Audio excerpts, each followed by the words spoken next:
Before we begin, it's important to note that the Latinization Confucius was introduced to Europe by Jesuit missionaries who were sent to China by the Catholic Church to study the culture of the educated elite in order to better convert local populations to Christianity, but this was not really his name. The original Chinese is Kong Futsa, or Master Kong, which is often shortened to Kong. So the name Confucius derived from his Mandarin Chinese name Kong Futsa. Confucius and his followers refer to themselves as Ru, which roughly translates to scholars.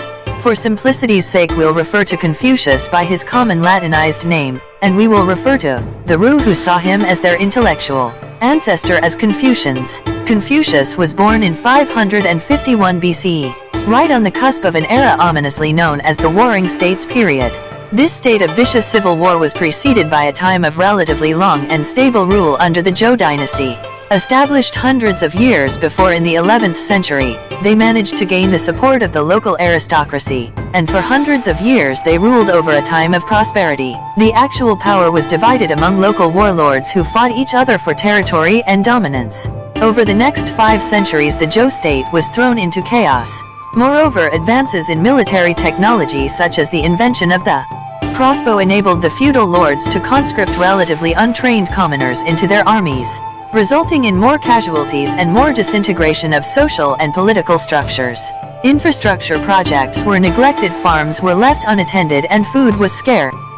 So Confucius was born into chaotic times, but he was also born into scholarly times.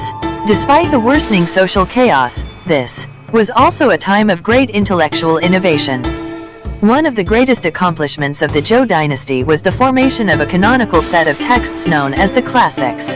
These includes the Book of Changes, a philosophical divination manual, the Book of Odes, an anthology of folk songs, mythological accounts, and religious hymns, the Book of Documents, a collection of political speeches and essays, the 3 Compendia of Rites, a collection of liturgies and writings on ritual, and the Spring and Autumn Annals, a historical records of the feudal state of Lu, Confucia's native state.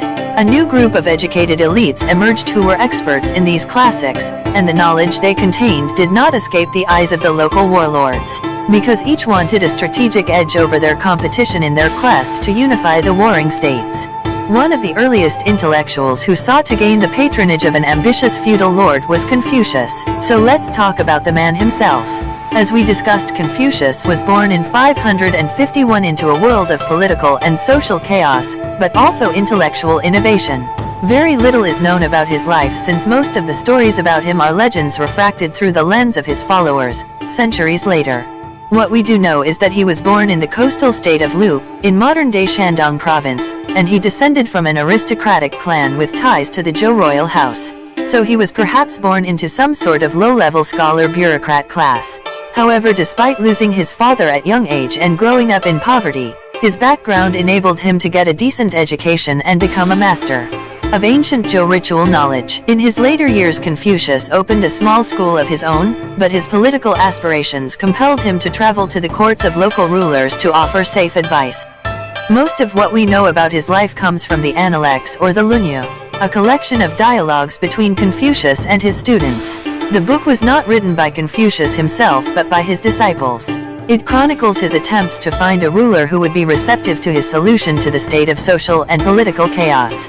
In the Analects we find the foundation for the doctrine of classical Confucianism, which focuses on 3 main themes: education, family, and ritual. So let's take these one by one. First and foremost, Confucianism is a philosophy of education. While some of the traveling political advisors at that time believed that the only answer to chaos was enforcing a strict of laws and punishments, Confucius wanted a long-term solution to the underlying problem of violence and competition. He argued that the harsh punishments might be good for scaring people into compliance, but in order to establish a thriving, harmonious society, we must invest in education and help individuals follow the path which he called moral self-cultivation. A lifelong process of learning how to be good members of society. In the modern world, we think of education as something that happens in school, sitting in desks, arranged in rows with the teacher at the front of the classroom. As a teacher himself, Confucius was well aware of the importance of group learning, but he also knew that self-cultivation was difficult, and he needed to start it as soon as possible. Confucius believed that children are especially open to new ideas, and for this reason, we need to start instructing them at home, long before they begin their formal education. As we're told in the first chapter of the Analects, a person who respects their parents and their elders would hardly be inclined to defy their superiors. A person who is not inclined to defy their superiors will never foment a rebellion. To respect parents and elders is the foundation of humanness. Notice the concern for rebellion and instability, a hallmark of Confucius's own time of the Warning States period. Confucius argued that early education is the key. Learning how to be good children prepares people to become good adults, supportive parents, considerate members of the community, and upstanding citizens. The second theme is the family, which in Confucian thought implicated the government as well. When asked about government, Confucius replied that the most important thing is to let the ruler be a ruler, the subject a subject, the father a father, the son a son. Later commenters understood this to mean that the structure of society and the state themselves are based on the basic model of the family. The most important of all family relations, of course, is the one between parents and their children. Parents care for newborns from the very first moment. They take care of their physical and emotional needs, and help them navigate the world. In return, children have the obligation to respect their parents, and repay them for their love and support. By observing the behavior of family members, children can learn about the power dynamics that define society. This sense of deference towards one's elders is known as filial piety. And all throughout the Analects, it's considered to be among the most important of all moral virtues, and later becomes the hallmark of East Asian Confucian culture. In classical Confucian thought, there are 5 relationships, all based on hierarchical binaries: father and son, elder, brother, and younger brother, husband and wife, older friend and younger friend, and finally, ruler and subject. Filial piety teaches us how to behave in different social situations. For Confucian thought, society is basically an extension of the family unit, which is why we see it in the 5 relations. The ruler must treat their subjects like a caring father, providing for them, ensuring that they have the best conditions to prosper. If they do their job properly, they'll learn the respect of their subjects, who will treat them with the same sense of reverence and piety that children have for their own parents. You can probably notice here that the ideal harmonious society is not based on equality, but on hierarchy. As Confucius himself claims, the person of noble character seeks harmony, not uniformity. Much like a family, not all members of society enjoy the same status. A wheelmaker, for example, does not enjoy the same power and influence of a high official. Much like a younger member of the family, they need to accept the authority of their superiors, but this does not mean the wheelmaker is not important. Without wheels, the complex transportation network administered by the officials can't function. Food and other products can't be sent to their proper destination, and as a result, society as a whole might suffer. Confucius saw society as an intricate engine, containing many different cogs and wheels. While some parts might be more important than others, all are crucial for the smooth running of the whole machine. Accepting our designated rules is the key for a harmonious society. A society in which all enjoy the fruits of our labor and develop a sense of dignity and self-respect, regardless of our status. Throughout the analyses, Confucius underlines the importance of cultivating moral values, such as a sense of justice, trustworthiness, and loyalty. All of these virtues, however, take second place to what many scholars deem as the most important of all Confucian values: Ren, often translated as benevolence or humanness. Ren refers to our ability to empathize, to put ourselves in someone else's shoes, and treat them the same way we want them to treat us. Never inflict on others, says Confucius, what you yourself do not desire. Known as the Golden Rule, this sense of reciprocity lies at the heart of Confucian ethics. It involves a sense of almost religious devotion to constantly seeing the world through the eyes of others, trying to understand their position, and treating them as fellow human beings. Learning how to be humane and cooperate with others for the good of society is therefore one of the most important elements of our moral self-cultivation. Book learning played a significant role in this process.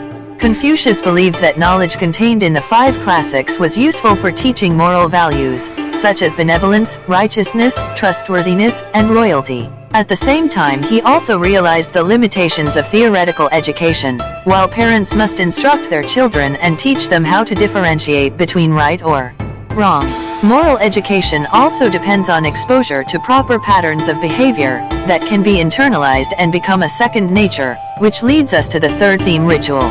In addition to his role as an educator and aspiring political advisor, Confucius was also a ritualistic. He saw it as his life mission to preserve the ritual system of the Zhou dynasty called Li. Now when we hear the word ritual today, we mostly think of religious ritual like prayer or sacrifice. While Confucian Li includes practices like these, the term is much broader and is best understood as social etiquette, a set of unwritten cultural practices that acts as both a social glue and a social lubricant, underscoring all social activities. A good example are the rituals of greeting. When people in pre-modern China met, they exchanged bows. The depth of each person's bow was dependent on their relative social status within the group. A subordinate employee did not only bow first, but their bow was also much deeper compared to their superior's bow. But when the boss returned home and greeted their parents, the boss was the one to bow much deeper. Greeting rituals are just one example of a much bigger world of Confucian social rules. For example, mealtime etiquette. Sitting around the family table is done according to hierarchy and status. Older family members sit at the top of the table. They receive the best cuts of meat and you can't start eating without their approval. These rules are rarely specified but perceived as a part of tradition. When children are exposed to proper ritual behavior from a young age, they model their own actions on it until it becomes second nature to them. According to Confucius, this is the key for a harmonious society, one which is founded on education, family values, and socialization through ritualization. But for now, let's turn to the legacy of classical Confucianism and how it became a prominent political philosophy in China before spreading to other East Asian regions. The Warring States period ended in 221 BCE, and while there was a brief digression away from Confucian ideas under the short-lived Qin dynasty, Confucianism came back strong during the Han dynasty. The first Han rulers realized that running a big and culturally diverse empire requires a complex system of bureaucracy. For this they relied on the services of the Ru, the educated elites who saw themselves as the disciples of Confucius, and the preservers of the classics he endorsed. During the reign of Emperor Wu, an imperial academy was established in the capital with the goal of training prospective officials in the work of government. In order to pick the best and the brightest, he ordered the creation of a civil service exam that tested the students' knowledge of the classics. It involved reciting passages from memory as well as writing essays and poetry demonstrating mastery of these texts. The civil service exam became the more popular during the Tang and Song dynasties, and it continued to be the main avenue for upward social mobility, and the main route to achieve power for aspiring officials, all the way until 20th century. It served to solidify the status of Confucianism as the culture of the educated elites. While the curriculum for the imperial exams changed over the years, it always focused on Confucian texts, from the classics to the writings of Confucius to his intellectual successors. Confucians became more than educators and ritualists.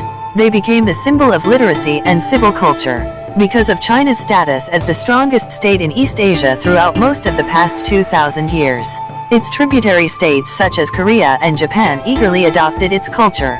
Chinese-style Confucianism was implemented in Korea as early as the 7th century BCE. By 1363, all state officials in the Kingdom of Korea were required to study at the National Confucian Academy, located in the capital of Kaesong. By the early modern period, Confucian value, especially filial piety and deference to one's elders, have become accepted at all levels of Korean society. Shortly after its spread to Korea, Confucianism was introduced to Japan. Together with Buddhist texts, Confucian writings were brought into the imperial court and soon started influencing the elites in the capital. But from the 16th century onward, the Tokugawa shoguns, the military rulers of Japan, established a nationwide network of Confucian academies that were open to all members of society. From that point, Confucian values such as harmony and duty became commonplace in Japan as well. You may have noticed that throughout this episode we've discussed Confucianism as a political philosophy and a system of social behavior. We talk about Confucianism shows up all the time in comparative religion textbooks. But Confucius himself seemed to focus on this worldly concerns, not otherworldly concerns. In his Analects, when asked how to serve the spirits and the gods, Confucius replied, "Not yet being able to serve other people, how would you be able to serve the spirits?"